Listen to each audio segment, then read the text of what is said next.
Dans le cadre de notre webinaire portant sur les innovations au service des écosystèmes, nous allons intervenir au niveau de la première session portant sur les nouveaux outils permettant à la fois de l'évaluation des écosystèmes.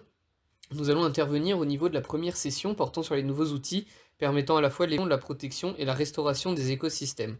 Nous présenterons ainsi notre innovation, le LIDAR, qui agit dans la caractérisation et la protection des espaces forestiers.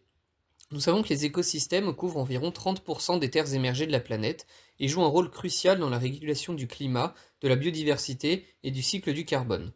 Cependant, la déforestation, causée par la surexploitation des ressources notamment, conduit à la perte de biodiversité et à la libération de carbone stocké.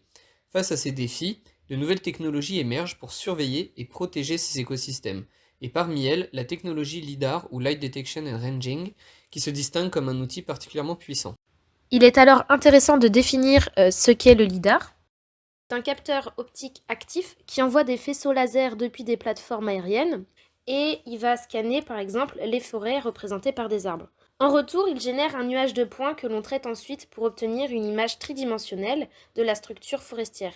Donc c'est ce qu'on va appeler un géotraitement des données. Il va pouvoir par exemple définir la structure forestière à travers l'analyse de la canopée et des différentes strates de végétation. On peut voir un résultat du géotraitement des données avec la cartographie des microclimats forestiers par LIDAR aéroporté. Sur la forêt à Blois en France, le LIDAR a permis d'identifier des zones d'amplification thermique et des zones tampons. On a pu comprendre que les zones d'amplification thermique étaient liées à des zones anthropisées, comme au niveau de routes de coupe à blanc. On a donc conclu que les éclaircies sont des facteurs participants à la déstabilisation de l'écosystème. Dans la troisième section de notre présentation, nous abordons des exemples concrets de l'utilisation du LIDAR.